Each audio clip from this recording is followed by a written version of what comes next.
Hey guys, in this video we're going to talk about how you can activate your card on Revolut.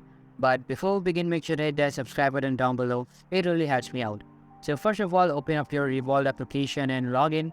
If you haven't signed in yet, then do it first so that you can continue. After opening the application, you will see the homepage of it. Overall states are also available on its homepage so that you won't need to go anywhere to check them in and saves a lot of your time.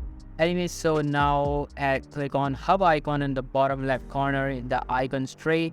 Here you will see a lot of options to select from. Just click on the cards option here at the bottom. If you can't see it here, then just use the search bar to locate it. After that, the card option will show up in front of you.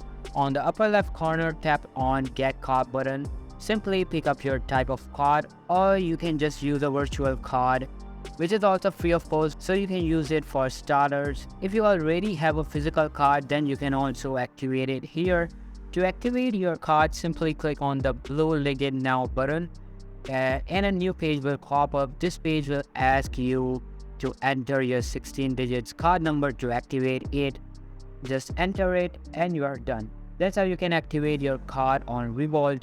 If you found this video helpful, then make sure to give this a huge thumbs up. I'll be meeting you in the next one. See you soon. Bye.